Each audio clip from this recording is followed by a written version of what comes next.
morning, everybody. Sam here, live, United People's TV. It's Tuesday, the 11th of January. It's the morning after the night before that game against Aston Villa last night. A 1-0 win in the FA Cup.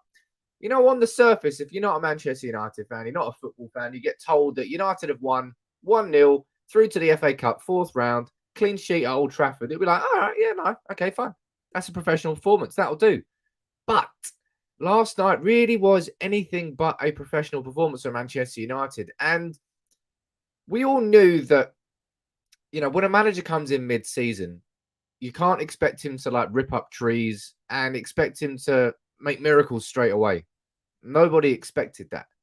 But what we're seeing now is repeated patterns that have happened from game to game to game inside this squad that really make me question how many of them truly want to work and play for Manchester United. So what we're going to do this morning, I'm going to run through everything that happened yesterday. There's plenty, there are so many talking points, man. We're going to be speaking about Rashford. And trust me, this is not a witch hunt against Rashford. But if it can happen to Rashford, I think it can happen to pretty much any player inside that squad. What is happening right now? The body language is just so poor. It really is. We're going to be speaking about Rangnick's comments on the game. His comments about McTominay. His comments about tweaking the system. His comments about control or the lack thereof. We're going to be taking a look at the tactics from the game. You know, what could have changed. We're going to be speaking about Dean Henderson. There's so much to discuss. There really, really is, man. Because, oh, man. I mean, yeah, I'm kind of lost for words. I'm kind of lost for words. I can see down here in the comments, as always, there's so many of you joining in this morning. Let me give you a few shout outs. Ali, you're watching on Facebook. Good morning to you. Or you're here as well. Yash on YouTube. Paula on YouTube. Good morning to you.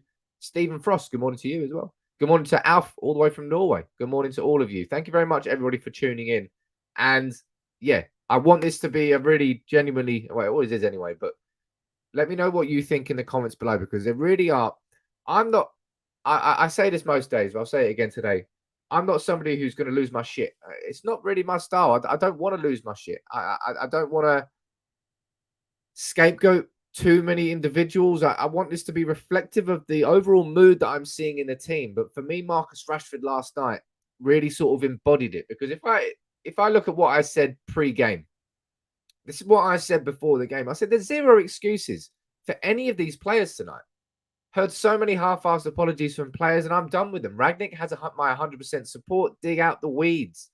The performance has to be full tilt from the start, committed, and that is the least we should be expecting as fans, as not just Manchester United fans, as football fans. If you're a Crystal Palace fan, a West Brom fan, a Norwich fan, a Birmingham fan, you expect to see your players putting in 100% effort and work rate inside that 90-minute performance, so that you can feel that they walked away and said, all right, you know, they tried everything. But United last night, we were lucky, man. We were lucky. Not only did Aston Villa, I think they had like 1.6 on the XG and we had like 1.05. I don't look into that too much, but we were lucky last night. David De Gea and Varane were both probably arguably better candidates for the Man of the Match award than Scott McTominay, in my opinion. But Man United came out against Aston Villa there, and for the first 10 minutes, we went at them. We came at them. We were aggressive. We played with intent. We went for the second ball, and all of a sudden, what happens? You get an early goal. It's what happens when you play with that sort of tempo from the get-go. You have the opportunities to make these chances. But Marcus Rashford last night, as I said, if you looked at his body language when he came off and he sat on the bench, I'll say this one more time before I get into this. This is not a witch hunt against Marcus Rashford. I think he has done more for Manchester United and more for the community of the UK as an individual over the last couple of years. And I'm not questioning his commitment to Manchester United, but I'm questioning where he is mentally right now. Because Marcus Rashford's body language said it all. That's what I said last night on Twitter. His body language says it all, and it's reflective of the team. And I say this quite a lot. When I look at players who are in form, out of form, I always say a player is symptomatic of the team he is in. So if Manchester United were going great guns right now, I'm sure there'd be loads of players on form, having great body language. Everyone smiles on their faces. But Marcus Rashford cut such a frustrated figure throughout that entire game last night. And yeah, it's not really what I'm used to seeing from Marcus Rashford, I suppose. I mean, he's not been particularly good all season. I'll be completely honest. I think we all know that, and that's me being polite. Marcus Rashford came back from that injury. He had the surgery on his shoulder. His ankle ligament injury healed.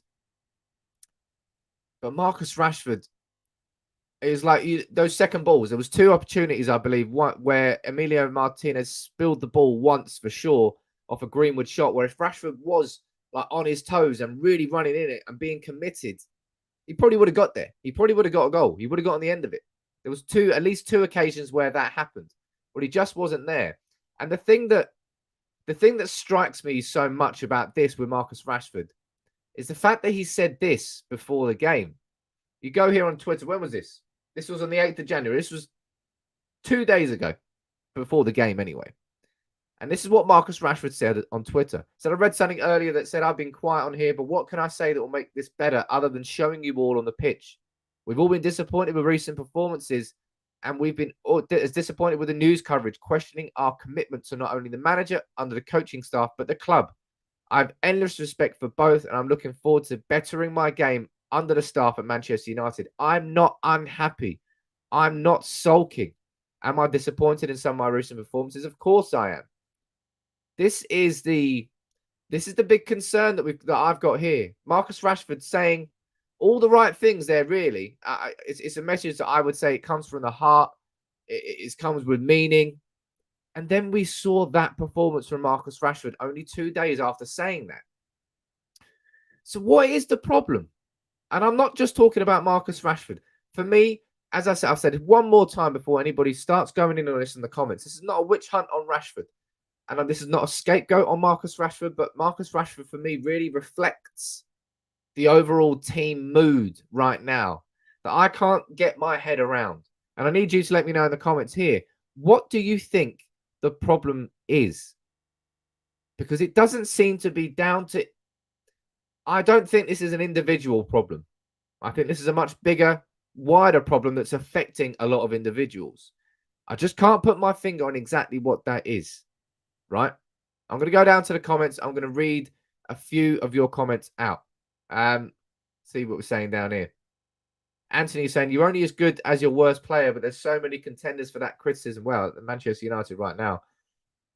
I think we said this yesterday on the stream, didn't we? We said, like, back in the day, if you look at that team in 2007-8, you could be like, Van der Sar could have been captain.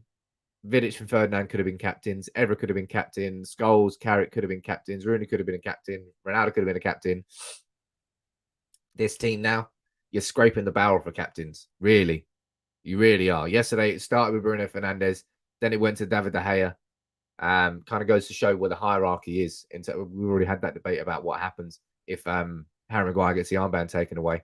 Elanga was good when he came on, says, yeah, he was good. I do agree with that. Elanga sort of set a bit of a tone. And that's what happens when you get... That's why academy players are so important for Manchester United. It's not just about bringing through the kids for the sake of bringing through the kids, but it's the mental refreshment that a young, up-and-coming, hungry, naive, but in a good way, player will do, and the impact it will have on a team. Because Anthony Elanga, 19, I think that was his 7th appearance for Manchester United last night, came on, and it was great. He did everything he needed to do at that point in the game. And having players like Elanga biting at your heels when you're an established senior professional means you can't rest on your laurels. You can't get complacent. And I think complacency is a huge, huge, huge problem inside this squad. Everybody is so damn comfortable. Everybody's on their lazy boy chairs, reclined, beer in hand, remote in the other hand. That's what it feels like. It's like they've worked to get into this position, and now they're in this position because it's something that plagues a lot of people, really, in most things in life. If you're working, if there's a job you're going towards, if you're an academy player and you want to become a first team player, and that's what you want to get to, you work and you work and you work and you work and you get there, and like, well, okay, right, I've made it now. Now I'll chill. Whereas in reality, that's when the hard work starts. There's no point working your socks off to get to the position where you want to be Get there and then just chill. What was the point in working to get there? That's, I feel, is a problem that affects a lot of these players in this squad right now. Because Rangnick was always going to have a tough job, man. Rangnick was always going to have a tough job, but these players are just making it 10 times harder for him. Seriously. Let me go down here and read a few more of your comments down here. Gay on Facebook, you're saying, just a bunch of useless players. They're all bored, no desire, sloppy, all shit. Same year, same old story. Underachievers. Well, you're not happy, and I'll be honest, you're not the only one there, mate. We failed since we sacked Mourinho for Pogba. No player is bigger than the manager at United. I don't think that was... I understand what you're going at there, but I do think... Oh, do I? I don't know. I do think the United were right to move Mourinho on, but maybe that set a bit of a precedent that players could have more power at the club. I think there's a point there that I think you're right in making, but I personally think we were absolutely right to get rid of Mourinho, in my opinion, anyway. Our pride has turned to blind arrogance, and the Glazers' incompetence made it worse in handling our players. It's hard to take positive. I don't know. I feel like I'm being overly negative, but I don't think I am. Because that 1-0 last night was... I've said this to you as well. I've said this quite a lot. Results are everything in football. But I don't think that's the case for Ralf Rangnick. Because he's come in halfway through the season. The Premier League is out of his reach. The Champions League is a pipe dream. If we're doing that against Aston Villa, what are we going to do against Bayern Munich or Real Madrid? You may as well bend over and take your pants down. Ridiculous. There's no chance we've got it. I mean, yeah, miracles can happen, of course, but it has to be a miracle, judging by these performances so far. And I need to put my finger on what it is. And that's what I can't do. There was a comment there. Let's have a look. Oh, what you're saying here. As always, by the way, ladies and gents, if you're a member here on United People's TV, either on YouTube and Facebook, I do read your comments out as a priority. It's a perk of being a member. I've always said that before. So anybody who thinks I'm just picking and choosing, I am picking and choosing. It's a perk of being a member. Or what you're saying, players need to be held accountable for their performances. If they can't do it, play someone else until it works. I think that's what Rangnick is trying somewhat, but he also wants to play his strongest team. He also wants to get results. There was a comment here from, I think it was, yeah, hello, there's Salim, yeah. When I saw Elanga telling his senior teammates, waving his hands, calm down, leadership problems, confidence, and go on the rebuild, it's going to be hard. Elanga shouldn't be coming on and telling people what to do, man. He's 19. That's not his job. But look, and I suppose if you're looking at commitment, you're looking at this, for example. This is Diogo Dalot's ankle after yesterday. Absolute perler of a cut there. Had to get 1, 2, 3, 4, 5, 6 stitches? 6 stitches in his ankle after last night. He went down. He carried on. He played on. That's commitment. Could have easily gone off. Wan-Bissaka was there, stripping off. He was ready. Stripped off, ready to come on. Diogo was like, no, I want to carry on. I want to carry on playing. He wanted to play. And whether or not that's him just wanting to play football or not, I don't know. But it's just not that. I'm not talking about the cliche here. I want my players to bleed for the shirt, all that shit. But the fact that I don't know. I don't really know the point I'm going at here. But it's reflective of something that I just don't think the attitude of most of these Manchester United players have right now. Under Ralf Rangnick, under Ole Gunnar Solskjaer, under Jose Mourinho. That approach, their approach to the game is just different. And for those who are asking, that's Diogo Dalot. Obviously, he went down in the box. Blood was gushing from his ankles. It's a pretty nasty cut. To be able to carry on with that as a footballer, that's his right foot, I think it was as well. And he's right-footed. Fair play to him, man. Fair play to him. Fair play to him for carrying on with that injury. And with the player, as I said, we've been spoiled in the past, man. We have been so spoiled. With the Brian Robsons, with the Nemanja Vidics, with those players that would just literally throw their heads in the way of the ball to stop it going in the goal. And that's the sort of commitment that we want to see from Manchester United players that we just are not seeing from Manchester United players. I think I'm going to do a video later on because I want to sort of not rank Manchester United squad, but look into Manchester United squad and put a tick or a cross next to players that I think Ralf Rangnick can trust. Because I think that's what he's got to go for now. I don't think it's about playing a best 11 for Manchester United anymore. There's been two. It's just continuing and continuing and continuing. And it's not really changing. Now, the clean sheets are there, and that's a good start. We've got 3 clean sheets in 7 games, whereas we had like 2 clean sheets in like 28 games under Ole Gunnar Solskjaer. So there's no doubt that our defense has improved, but it's just it's half glass full or half empty. And for me, right now, the glass is half empty, absolutely for sure. Let me head down to the comments here and see what you're saying. Yash, you're saying that Rashford's biggest problem is Rashford. I don't know what it is with Marcus Rashford. I really, really don't. He is a player who I will not question whether he's committed or not to Manchester United, because I know he is. But he's just not there himself mentally. I don't know whether he's suffering from a bit of burnout after what has been a very, very intense couple of years for him on and off the pitch. I don't know whether it's not the formation. He was playing on the left-hand side there. Decision-making, it still hasn't come on. Like, there was a couple of times there yesterday when Rashford cut inside and you think, just pass, just on the edge of the box. Fred's free on the edge of the box, and boom, he pings off a shot.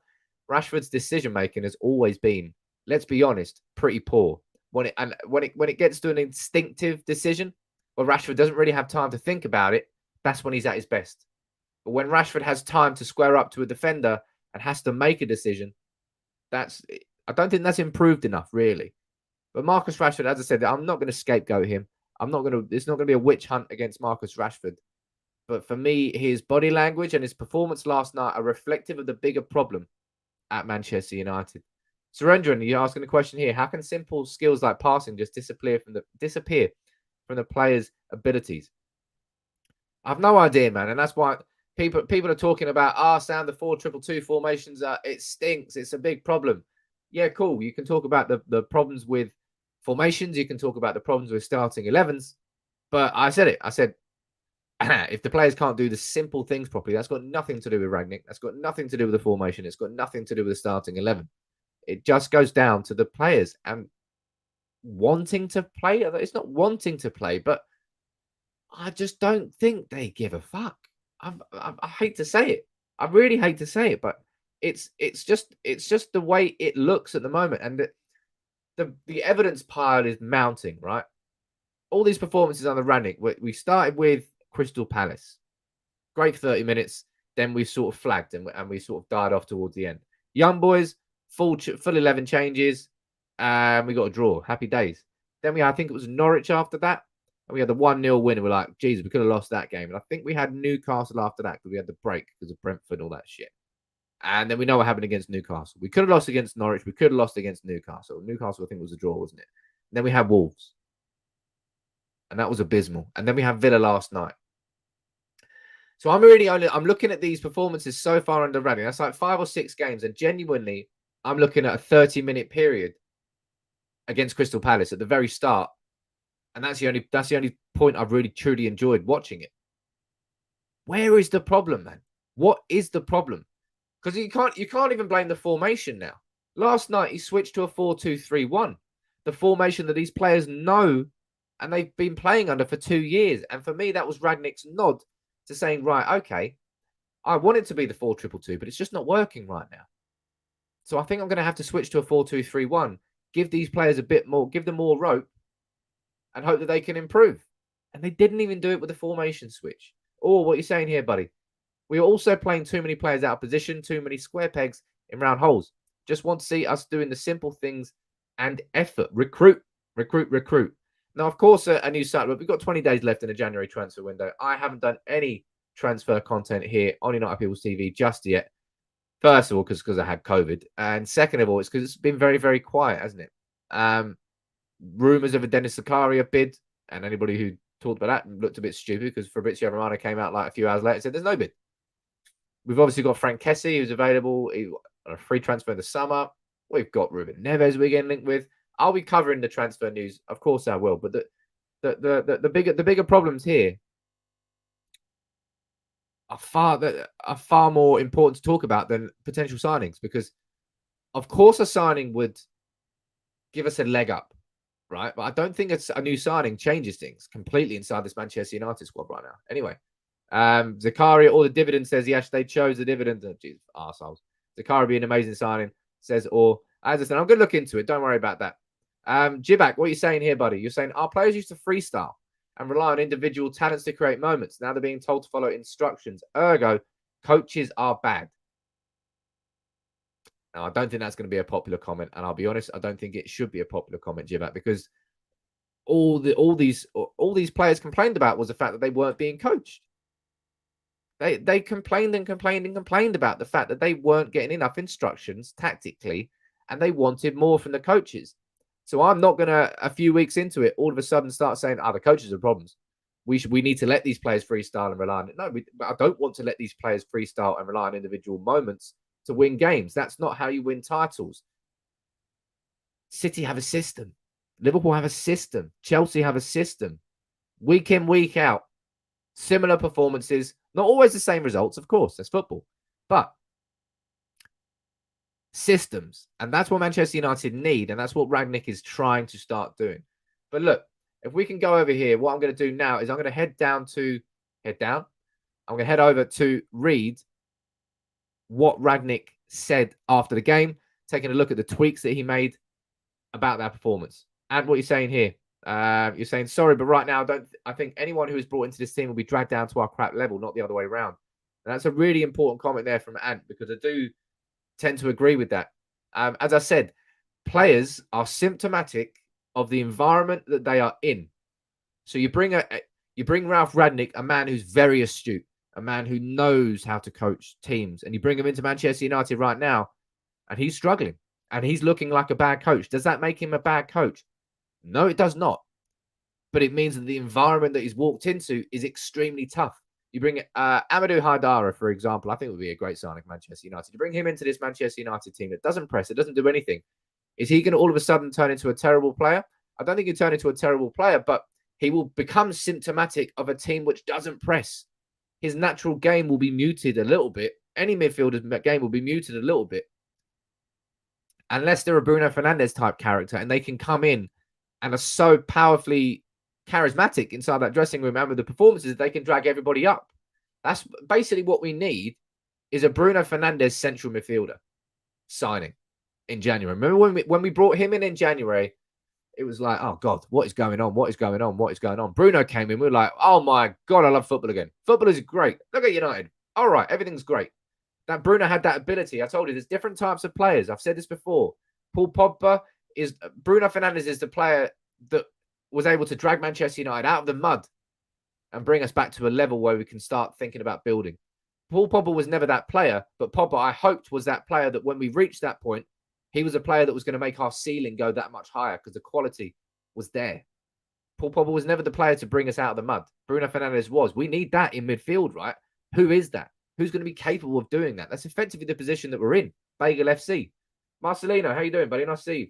So the last comment, yesterday's players played on their positions and were still in their position, and were still crap. So players out of position isn't it either. It's selfishness and it's egos. Yeah, if you're looking at positions there yesterday, there was a lot of happy players, man. Rashford was out on the left wing. That's where he loves to play. Bruno Fernandes was in the number 10 role. That's where he wants to play. Mason Greenwood, inside right. That's probably where he wants to play.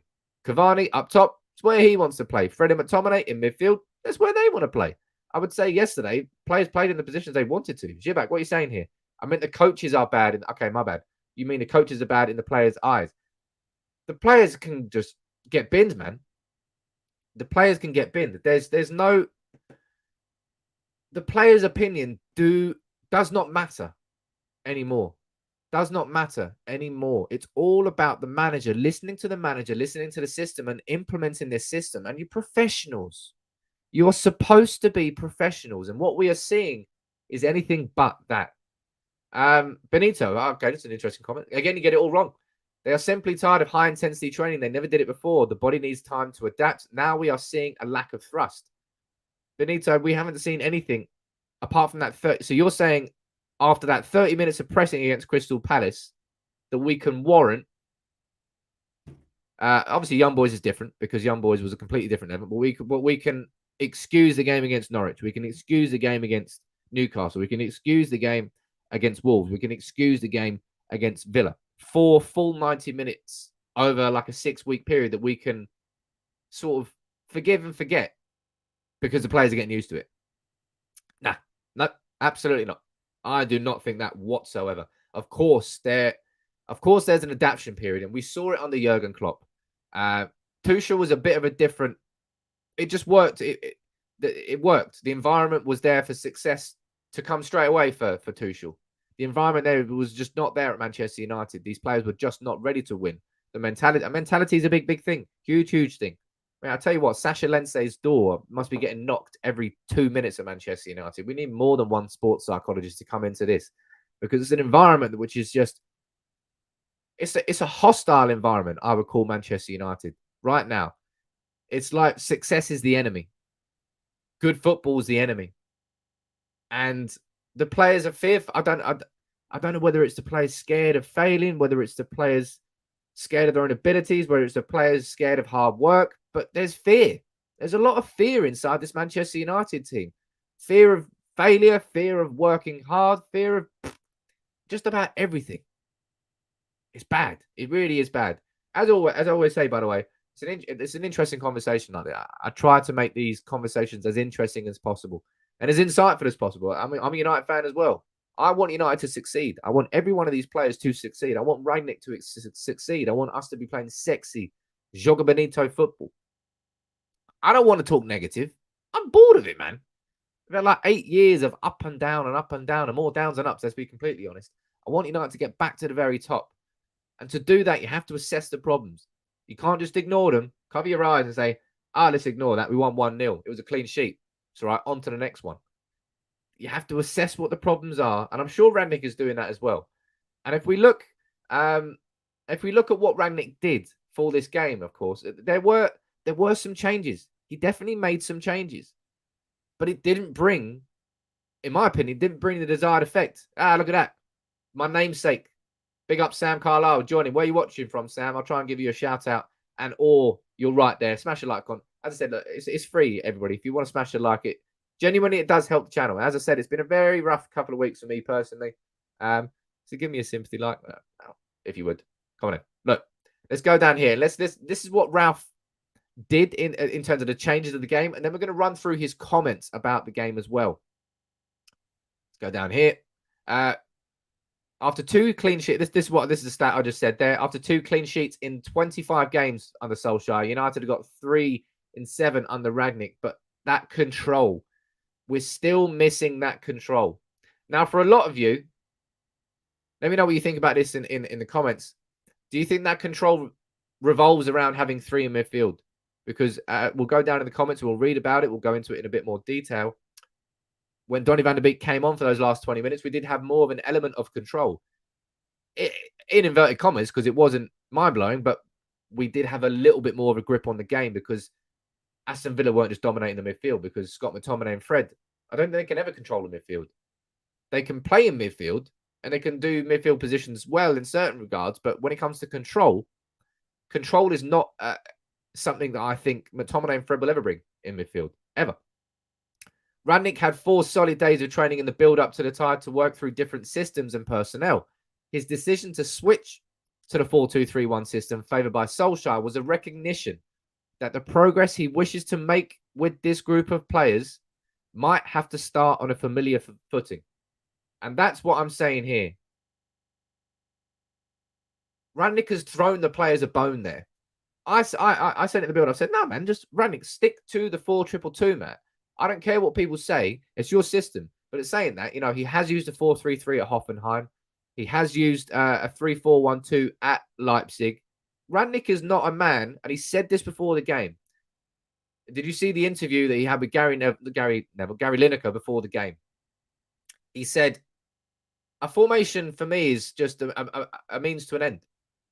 It's not as if he's got a 4-2-2 tattoo on the inside of his right bicep and that he sleeps with a 4-2-2 Christmas tree formation on his ceiling.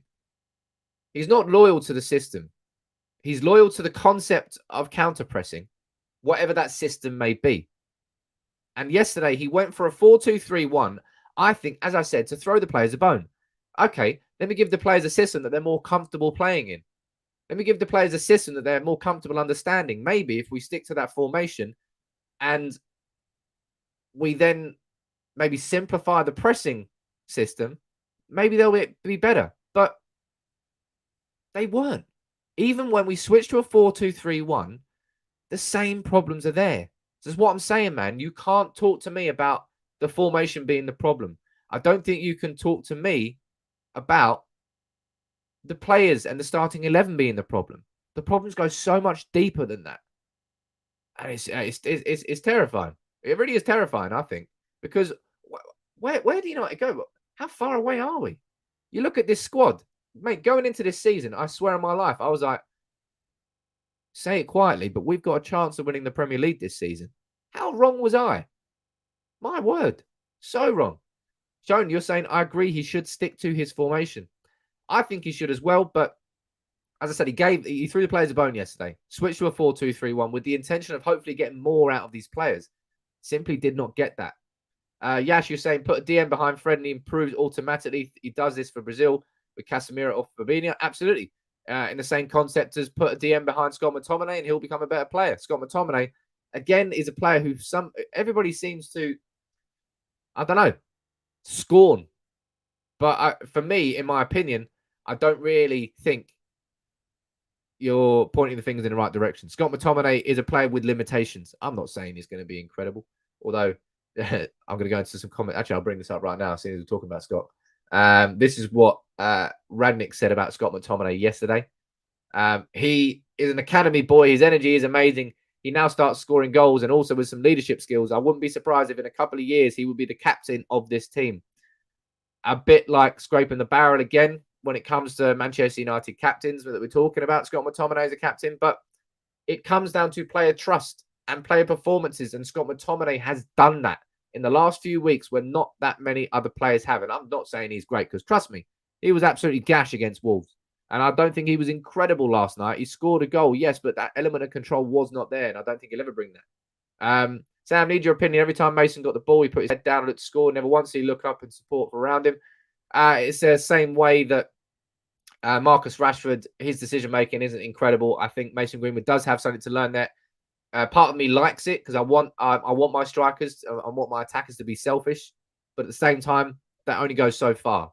You do have to blend selfishness with an ability to look up and see your teammates in the right situations. I think yesterday he could have done it when Rashford was square at least once. Sam, is your first comment, buddy. Saying not fair to blame Rangnick for a squad full of lazy players. Absolutely not. But when it comes to, as I said, when it comes to Scott McTominay, find a different scapegoat, people. Seriously, find a different scapegoat. When it comes to Manchester United's current situation, McTominay is probably one of the first players that I'm putting inside that team. You might laugh at me for saying that, but there's just so few players that Rangnick can trust inside this squad that's why McTominay would probably be one of the first players in my team sheet. Hell, you probably put Phil Jones in after that performance against Wolves. It's a weird. I don't know. It's just a weird paradox. It's a weird situation that Manchester United find themselves in. T, what you're saying? Donny getting frozen out when he came on, think is a sign. Yeah, I swear to God, Donny van der Beek even managed not to play football when he was on the pitch. It's almost like we were playing around him. I found that a bit odd. Now, of course, I know a lot of you. I know a lot of you want Donny van der Beek to start for Manchester United. And when it comes to Bruno Fernandes, yesterday was another perfect Bruno Fernandes performance example. The king of chaos, I call him. When he's good, he's great. When he's not, his arms throw up in the air. He starts lunging into tackles unnecessarily. His enthusiasm boils over to the point where it works against him, where his greatest asset becomes a bit of a hindrance to his game. He needs to learn how to control that, man. Control the chaos. If you've seen The Witcher, he's like Yennefer. You got to control the chaos. If you don't, it'll control you. And I think that's kind of what happens with Bruno Fernandes sometimes. His performances, when they're good, as I said, they're great. And we need him in the team. We need that sort of energy in the team. But yeah, it's crazy to watch him sometimes. Really is crazy to watch him. Donny van der Beek, I don't know. I personally think the ship has sailed on that. I'm not as exhausted talking about Donny as I am talking about Pogba. But I don't know. It just seems weird. The whole thing just seems very, very odd and weird. But if you're looking at control, as I said, let's go down here and let's look at this comment. I think this comment's quite interesting from Ralf Rangnick. Or you're saying Donny settled the game when he came on. As I said, I do think that's fair. That's a very fair comment. I do think he settled. I think United did settle a little bit. We go down here and look. This is what Rangnick said. For us, it was obvious, and the game confirmed this, that we need 3 central midfielders. Even with those 3, we had problems at times controlling the pitch. From the moment when we changed to a diamond for the last 20 minutes, we controlled the game. We had counter-attacking situations. Unfortunately, we didn't make the right decisions in the final third. If we had done that, maybe we could have scored the second goal, but it's not so easy to control the centre of the pitch and at the same time have our wingers involved with at least 1 central striker. So yeah, Rangnick there saying very bluntly, it's obvious, and the game confirmed it, that we need 3 central midfielders. So is that his way of saying, look, I want to play a 4-3-3 at this team, but I don't currently have the squad capable of doing it? We all know that signing a central midfielder in January would fucking improve Manchester United, man. Absolutely no question. And Ralph's saying it there. He absolutely wants one. Who would that be? Would that be Haidara? Would that be Kessie? Would that be Sakaria? Would that be Neves? It'll be, look, as I said, I keep saying this analogy to you, but it's so spot on that I don't want to change it to anything else. If you're stoned and you go into a shop, you're like, oh my God, I want that chocolate bar, that bag of crisps, that donut, that bagel, and that pot noodle. Everything looks appealing. And that's what Manchester United are right now with 20 days to go in the January transfer window. But teams know that. When it comes to Zakaria, when it comes to Kessie, both of them are available for free in the summer. It'd be quite easy to do a decent deal for either of them if United really wanted them. But it's about who he wants, who Rangnick wants. And Rangnick knows he needs somebody. Because look, he's saying here that he switched. If we're talking about formations, he's saying there, right, we changed to a diamond for the last 20 minutes. For the game itself, he started with a 4-2-3-1. Against Burnley, he played a 4-4-2 with 2 natural wingers. Not natural, but 2 wide players. And then he tried a 4-2-2 formation. Rangnick is trying everything. That's 4 different formations I've explained to you that he has tried with these players to try and bring a different response out of them. And he's just not got it. In any formation with different players, he's not got the response that he needs. And that's why, as I said to you, it's not about pointing the fingers at the coaches. It's not about pointing the fingers at the formations. It's about pointing the fingers at the players inside these formations, man. There is no other plan. There's no other way to blame all of this. It absolutely is that. We go into a bit more detail about everything that Rangnick did to try and help these players against Villa.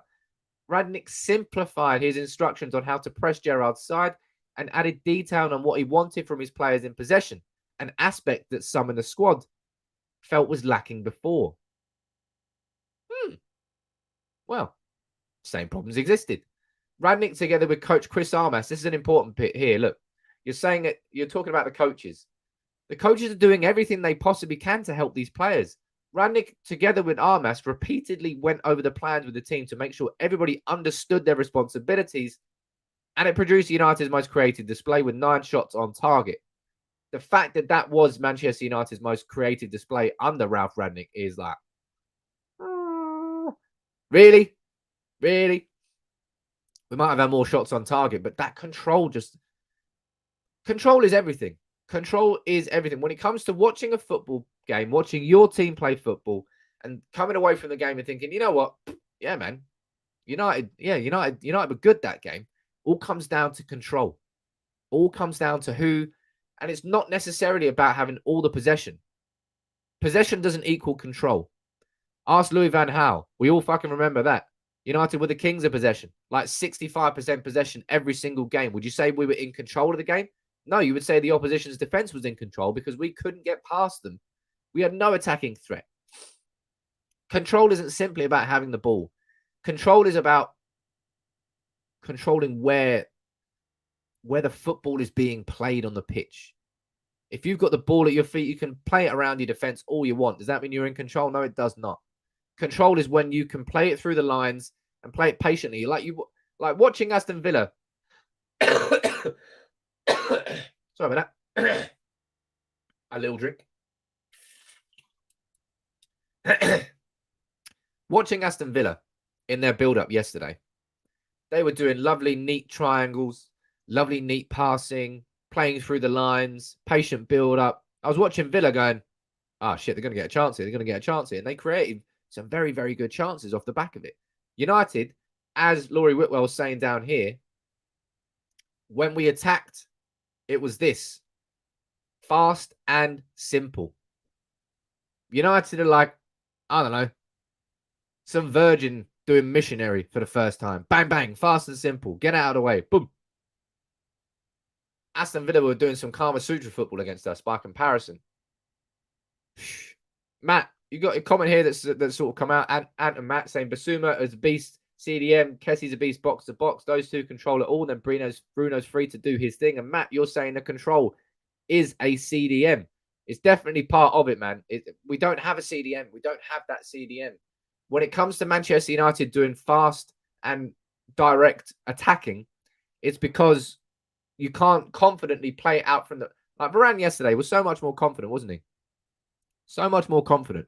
I think he was our man of the match, personally. But who did he have to pass to? Freddie McTominay? Okay, when they turned, who were they going to pass to? The lines are too... there's too much space between the lines. There's too much disconnect. There's same problems here, man. We had this conversation so many times under Odegaard and Solskjaer that I got bored of having a conversation. I really, really did. Always a comment there caught my eye. Henrik, yeah, of course I can. Can you please wish my girlfriend Camilla, a happy birthday? Happy birthday to you, Camilla, out in Denmark. Big up to my Scandinavian viewers. Big fan of Kessie's as well. I'm a big fan of Kessie as well. Fred, you're saying the players now realise how good they had it under Ole and are now regretting it. Hell yeah, they kicked out the person who, yeah, they had it very, very easy. Very, very easy. Menno, you're saying United are just too deep. You want control in the opposition half, but you start so deep in your own half. Every time United attack the defence, you don't push up. You keep playing in the opposition half. That's what winning the ball back early is all about. I said this to you yesterday. I say it one more time. The concept of the counter press is that you win the ball early so that the opposition's defence isn't set up, isn't sat in their two banks of four, and you can break through the lines. It's the whole idea of winning it back early. Gives you more opportunities to create chances. That's why it exists. And it's just not what United are doing. And we didn't really do it at any point yesterday. First 10 minutes, we had a bit of intent. And look, that was a fantastic goal that we scored. Fred, a mint pass from Fred. Right into the danger area. Scott McTominay, glancing header. Boom. Lovely. Scott McTominay coming up with the goals again. Scott McTominay is in my opinion, I'm going to say he's a fantastic box-to-box midfielder. Now, you might laugh at me for saying that, but I would stand by that. I think Scott is a very, very good... I'm going to downgrade fantastic to very good. I think he's a very good box-to-box midfielder, and he always will be. But when you're tasking Fred with controlling the whole midfield behind him, that's just not in Fred's locker, because Fred, in an ideal world, would be doing what Scott McTominay is doing and running forward. You've got Fred and McTominay, who both would love to be that midfielder who runs on the edge of the box. That's the game they want to play. As I said, I interviewed Fred a while ago, didn't I? And he said here on the channel, he said, look, I would rather play further up the pitch. That's where I'm more comfortable. But when you've got McTominay playing like he's playing at the moment, he's going to be allowed to do that. And therefore, Fred's got to be tasked with playing behind him. And Fred is not that guy, man. Fred would never be that guy. And it's not a huge slight on Fred. It's just, you're talking about square pegs, round holes. That's a square peg, round hole situation. Asking Fred to control the midfield behind Scott McTominay as he bombs forward. Fred won't ever be able to do that. McTominay started out as a number 10, says Jabak. He's a very good box-to-box. He is a very good box-to-box, man. And he will be. And this is what I'm saying, that people were trying to scapegoat McTominay, saying that he was invisible inside that midfield. McTominay's not going to fucking control the central midfield for you. Get that out your head, people. It's not his game. It will never be part of his game. And I will not scapegoat him for not doing something that he can't do. It's our problem with who we've got. And he's tried Matic in there. He tried Matic and McTominay. He goes, okay, Matic will probably give a bit more control there. But Matic is 194 years old, and we know that he can't do it there. We simply need someone there. And all of our problems revolve around it. All of our problems revolved around it before we signed Cristiano Ronaldo and decided to spend our defensive midfield money on Ronaldo, which didn't help the overall balance of the team. I don't think that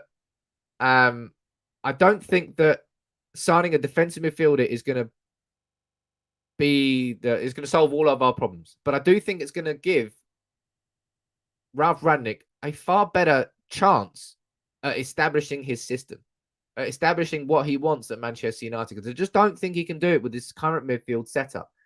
Compromise. You talk about the big C. Compromise is what he's going to do with midfield, whether it's Matic and McTominay, whether it's McTominay and Fred, whether it's Pogba coming back inside there. It's just compromise everywhere until we sign that central midfielder. I'm going to go and read. I'm going to read a few of your comments out here. I feel like I've been ranting for a while. Tim, you're saying, Sam, we've got to be honest. There has to be serious concerns over Rangnick. The board have pulled our pants down again. It's a myth that Matic can't play more than once a week. Tim, I probably couldn't disagree with you any less when I say there have to be serious concerns over Rangnick.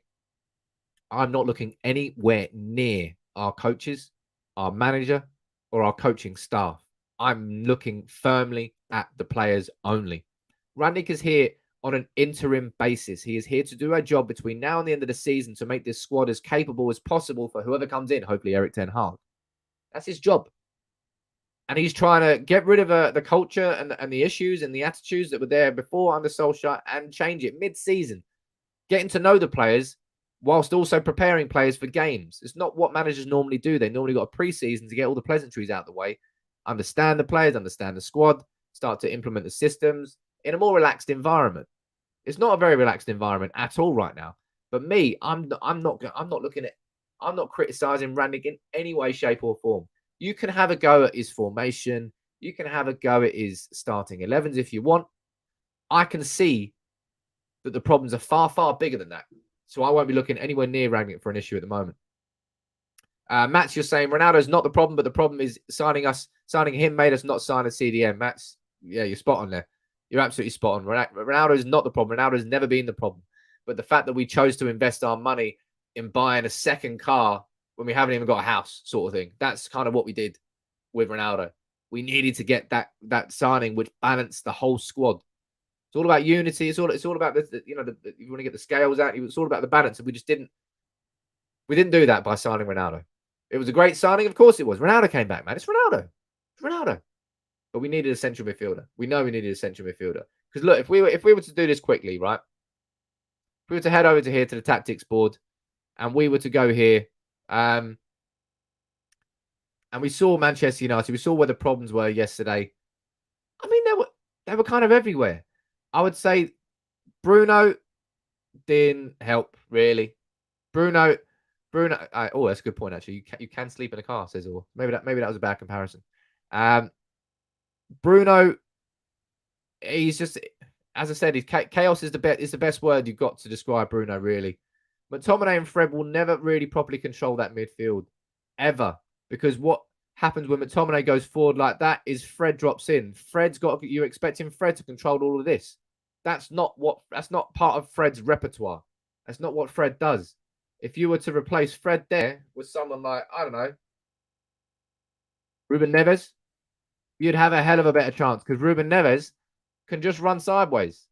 Ruben Neves could just marshal that area of the pitch, and you would have so much confidence that he's going to win the ball back. You would have so much confidence that Ruben Neves would control that. And again, this is not a scapegoat of Fred. This is simply about players playing in the positions that they are good in playing at. And Fred is much better playing there. Fred would be so much better playing where McTominay plays. But instead, you've got Fred who's being tasked with marshalling all of that area of the pitch. And if you're looking at control, that's where the control is lost. That's where we don't have any control. And we won't have any control until we sign a central midfielder who can do this job, who can stay basically inside that yellow circle. We need a midfielder who loves that position, who wants to make that part of the pitch his own. And ladies and gents, you know what I think about Ruben Neves. I tried my hardest in the summer to throw out plenty of Ruben Neves propaganda. I threw out plenty of Ruben Neves propaganda. You can go and look at the old videos. They're still completely and utterly relevant. But we didn't sign him. And if we try and sign him now in January, it's going to cost even more than it would have done in the summer. But look, this is what Rangnick said after the game, eh? He said, yes, we did see progress. To say that it was the perfect game, nobody would believe that. And of course, it was not. We still have quite a few things we can get better at, but a clean sheet was important. Still a lot of things to improve. Now, Rangnick has kind of said this all along. He's like, the basis for him at the beginning was all about keeping clean sheets. And with 3 clean sheets in 7, I would argue Rangnick has been successful in that regard. But we are not seeing that progress going forward. And going forward is where United should see progress naturally. We've got Sancho, we've got Ronaldo, we've got Cavani, we've got Greenwood, we've got Rashford, we've got Bruno. We've got so many top quality players in our attack. And we can hardly score more than 1 goal a game. We did it against Burnley. We did it. Was it only Burnley? Palace was 1-0. Young Boys was 1-0. Newcastle. Shit. I think it's only Burnley. Maybe I'm forgetting the game. But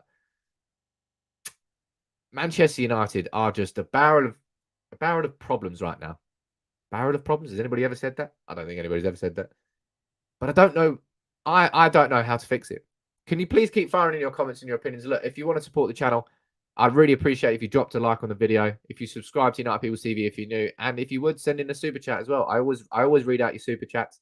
What did you think of Bruno Fernandes? I see it down there. There's a comment there from IMO saying, try 3-4-3-3 with Bruno as a false 9. Bruno went into a striker position last night, didn't he? When Donny came on, Cavani came off, Bruno moved a little bit further up. When it comes to chaos, a little bit less chaos when you're playing in that position, eh? And you're not wrong here. Simple fact is that the team is less than the sum of its parts. Absolutely. That sums up Manchester United for, wow, how many years now? Because it's not as if we've had shit players the whole time. We've had so many quality players coming in and out of the club from the last, I don't know, 5 years, 5, 6, 7 years. But still, we're still trying to find our feet.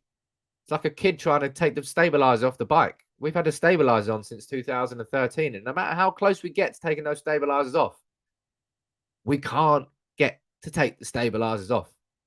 And Rangnick, I trust Rangnick to get us closer. Far, far closer.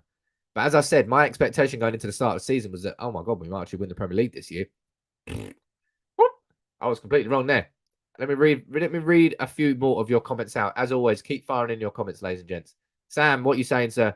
You are saying midfield diamond needed for this weekend. Play like we did there against Villa. Against Villa again on Saturday. We're losing. We are losing that game. Absolutely losing that game. I don't know what we need to change, but Gerrard and the Villa coaches would have seen the weaknesses of Manchester United's midfield there, and they will build a game plan to expose all the problems that we saw last night. So if we let them control the midfield, watch Coutinho score from outside the edge of the box. 100%. Coutinho's going to come in and score from the edge of the box. Something needs to change. Fred, you're saying, how are you reading Rangnick's attitude in the after-game reports? There seems to be less and less enthusiasm. I think that's a fair comment there, Fred. And I think when it comes to Rangnick's attitude, as I said, Rangnick is a very experienced man. It's like paying good money to get the best boiler engineer to come in and fix your boiler. That's kind of what United have done with Rangnick.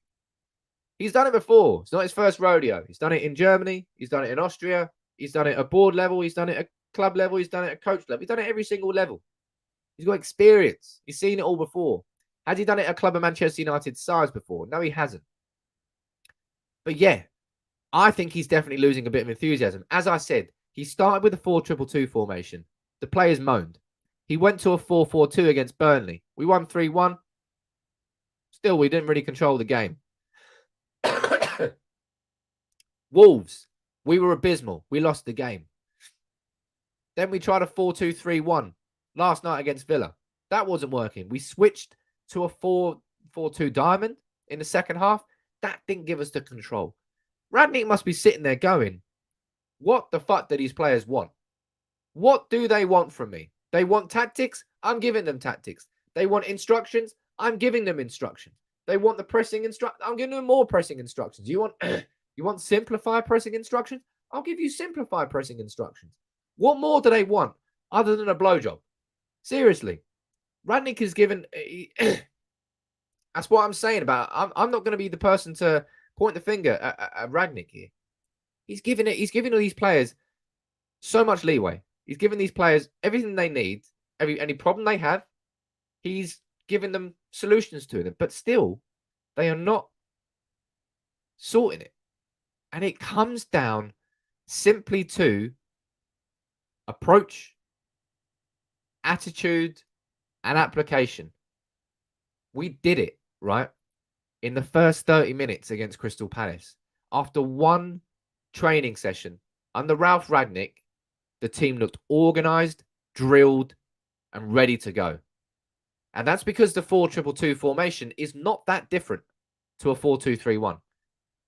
In terms of positions on the pitch, it's not as if you're switching from a 3 at the back to 4-4-2. You know, it's not a major change. 4-2-3-1 to a 4-2-2. And the players did it straight away against Crystal Palace. Straight away. So don't tell me it's because of a complicated system from Rangnick. Don't tell me it's because of a formation. And don't tell me it's about a starting 11. It's simply down to the players waking up, going into training, putting in maximum effort, and then coming out of training and going, you know what? This is a breeze. If you watch my video, I remember this. You watch my video that I did on Rangnick before we had Rangnick. And I looked at his coaching philosophy and everything that he could bring to the club. And you saw that's why I was so excited when he was coming in.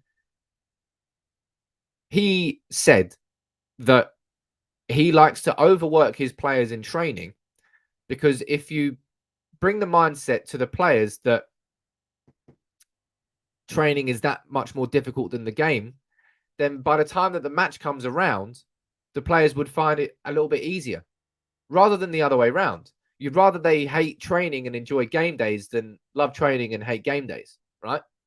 And that's the mentality that he's bringing. So I do think that Manchester United and the players, they're probably struggling a little bit with the training.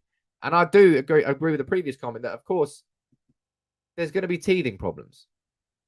But I just can't excuse it. I can't excuse these constant similar performances from game to game to game. From Norwich to Newcastle to Wolves to Villa. Repeated patterns. As I said, there's a lesson for everybody, which you all know. There's nothing wrong with making mistakes in life. Mistakes are how you learn. But you look at your mistake and you learn from it. And what we're seeing here, it's just these players just doing the same thing week in, week out. So Rangnick must be banging his head against a brick wall. Seriously. He's like, what can I do other than hold a gun to their heads to get more out of them? I'm not sure if he can. It all comes down to how much the players want to put into it. Crying about training in the dark says it all about... Yeah, that came out. Jeez, that was an absolute joke, wasn't it? T, you're saying Villa again on Sunday. It could be a different result. I absolutely would anticipate it being a different result, T. Unless there is a different approach. And there has to be a change between now and that game on Saturday, sorry. It's all up there. It is all up there. That's where all the problems are. These players are capable. I know loads of you like to think that Harry Maguire is a bad defender. Harry Maguire is not a bad defender.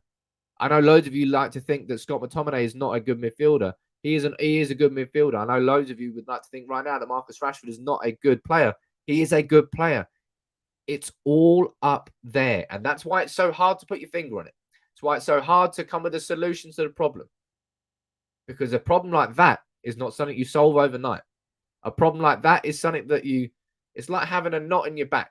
You have to like massage it out bit by bit and slowly it would soften and you get looser. And that's what Manchester United seemingly what Ralf Rangnick is trying to do. But Christ, it's just harder than he thought it would be. Gangshi, my man, please, Sam, for the love of God, don't give me images of Ralf and any of these players engage in a bit of oral action, especially Phil Jones. Well, he deserves a blowy after that game against Wolves. I'll tell you what, I reckon Phil Jones will start against Villa on Saturday. As I said, this starting 11 now for Ralf Rangnick is all about who he can trust. It's not about the best team. It's not about the best team. It's not about playing your 80 million Harry Maguire with your 30 million, was he? Rafa Varane? It's about playing the team that he feels now that he can trust to implement his system. Because every manager's got to be selfish at some point. I know Rangnick knows what is best for the team, but inside his head, Rangnick wants the job at the end of the year. I think, anyway. Be foolish if he didn't. So he wants the best results. Who can he trust inside that defence to get the results? After that performance yesterday, probably not Lindelof. After his performances so far, probably not Harry Maguire. He could trust Eric Bailly, maybe. He's out at AFCON. Therefore, it's probably going to be Lindelof. No, sorry. It's probably going to be Varane and Phil Jones who starts on Saturday. And that would be the right decision. It's about playing the players who he can trust to put the effort in, to be committed. And I think Jones and Varane will probably be the only two in defence who can do that. Let me go down here and read a few more of your comments. I'm really enjoying this conversation this morning. As I said, it's not like a rant. I hate the word rant, but it's just like an event. We'll call it the therapy room this morning. That's kind of what it is. Manchester United right now, we need therapy. Jeez, all the players do as well. Massage it out. Yeah, massage it out. Absolutely. Scott is not a good midfielder. I disagree with you. Maguire, I think, is a good defender, and Rashford's overrated. I don't think the Rashford's overrated. I think the Rashford is... Rashford's failed to progress in the last, what would you say, 14 months? He's stagnated. His progression is stagnated. Greenwood overtook him, and now I think Greenwood's stagnating a little bit as well. Elanga's coming through, and he's on the rise. But you've got Greenwood who's sort of leveling out. He's plateauing at the moment. You've got Rashford who's plateauing at the moment. Bruno's plateauing at the moment. Cavani's on a slight upward curve. Sancho plateauing. Up and down, Sancho. But so many players are just flatlining. So many flatlines at Manchester United at the moment. You may as well just call us dead. Martial is better than Rashford, says G-Sing. I don't give a fuck about Martial. I didn't want to play for the club. Get out of my club. Simple as that. I don't want to play Martial at any point until we sell him. Kind of surprised that Lingard came on yesterday, actually. Hey, look. Last couple of minutes here before I wrap it up. If there's any more questions that you want me to answer, please fire them in the comments. As I always do towards the end of the video, I try and answer your questions. There's a couple more points I wanted to speak about here. Ha! We found a job for Mike Phelan. All along. This is the only reason he was kept at the club. Steven Gerrard didn't look too happy. Let me zoom in a bit more. I need more zoom on this. Steven Gerrard doesn't look too happy. But I'll tell you who does look happy. That's probably the most enjoyment I got from the game last night, was seeing that picture. Absolutely cracked me up seeing that. Yeah. Look at that. That is absolutely fantastic. Absolutely fantastic. Salim, you're right there. Over 1,100 watching, only 290 likes. Come on, people. Drop a like on the video. It does really make a big, big difference to United People's TV. So please try and support the channel however you can. Gungshi, my man, the king of supporting the channel. The sports psychologist, Ralf, brought in will need therapy by the end of the season this rate. Yeah, Sasha Lensay is going to need his own sports psychologist by the end of this season. Seriously. But look, that picture just cracked me up. Hey, look, you've got to take you've got to take some positives where you can. Something that not really surprised me, but this is what Rangnick said about Henderson yesterday. I thought Henderson was going to start. Rangnick said a couple of weeks ago, Henderson asked me if he could leave, but I told him I'd rather him stay until the end of the season. We are very happy with our goalkeepers. If it's up to me, I wouldn't want him to leave. Something I would disagree with Rangnick there. Henderson is too good at an early stage in his career to simply allow his career to stagnate on the bench. You brought Tom Heaton in, not you, but Manchester United brought Tom Heaton in the summer. Let Dean Henderson go out on loan. Let Dean Henderson play regular football. He needs regular football. And the more we do this, the more we're going to taint his relationship with Manchester United. And I don't want players around the club who do not want to play at the club right now. And if Dean Henderson's part of that gang, then let Dean Henderson go out on loan. It will serve him better. It will serve Manchester United better. And it will make Ralf Rangnick's job easier inside that dressing room to control it if he's just got players there who want to play for Manchester United. James Howell saying he's laughing because the players have controlled the locker room, the coaches over the players, and the board over the coaches. What a rotten onion we have at this club. I love onions. I don't like rotten onions. Burnt onions. Lovely. Look, Man United are a bit of a laughing stock. They really, really are right now. And there's no other way of talking about it. Actually, this is a final point there. Anthony, you're spot on there. Maguire's talk didn't do much. Yeah, Maguire's, we're going to fight. We're going to come out fighting. If that's a fight, you're getting knocked out in 9 seconds. Jose Aldo style. I need to see something different from these players, man. It's not the system. It's not the formation. It's not the manager. It's not anything. It's the players, their attitude, and their approach. That is what needs to change. That's where it needs to change. I'm gonna I'm gonna do that video later. I'm gonna run through the squad and I'm gonna put a tick or a cross next to players that I think Ralf Rangnick can trust. Because I think it's not about playing the best 11. It's not about implementing this pressing system. I think he's got to. The players are forcing Rangnick into a corner now. Rangnick has given them 4-2-2. He's given them a 4-4-2. He's given them a 4-2-3-1. He's given them a 4-4-2 diamond. And still, the players are doing that. He's given them extra instructions. He's given them simplified pressing tactics. And still, the players are doing that. He has given them so much leeway and so many different ways of coming in. And still, the players are doing that. I think it's about time that Rangnick takes a bit of a different approach and starts to play the players that he trusts so far. He's learning on the job, man. It's what happens when you come in as an interim manager. And for me, I think that comes down to player trust and not, I don't know what else. Because something's got to change. Because I can't be asked for these players anymore. I seriously can't be asked for these players anymore. They can all get fucked as far as I'm concerned. There's only a handful of these players that I will be upset at seeing the back of. Which is saying something about Manchester United's problems at the moment, say. And it's mad that we're having this conversation after a 1-0 win, a clean sheet against Aston Villa and through to the 4th round of the FA Cup. But it's what I said to you. Right now, results are not the most important thing for Manchester United. Of course, they are important, but the performances, they're massively important. And we're not seeing that yet. But look, that was a really long show we did this morning. It's almost like we had lots of talking points. I think I feel better after that. I hope you do. But look, if you are still here, please, thank you very much for sticking. I've enjoyed sticking around. I've enjoyed this show today. As you see, genuinely, I do call it an interactive show because I do make it an interactive show. I try and read as many of your opinions and comments out as I possibly can throughout the show. Some are good, some are bad. Sometimes they may be good, sometimes they may be shit. A bit like Manchester United, really. But look, thank you very much for everybody for getting involved. And thank you very much for Gung Shi, anybody else who sent in your super chats. Big up to all of you. I'll be here a little bit later on today with another video. As I said, it's about time we looked at this squad and really assessed who we think Rangnick can trust. Because I think going forward, that's going to be extremely important for success for Rangnick. Take it easy, everybody. 1-0 win, though, right? I'll take that again on Saturday, I think. Better performance, though.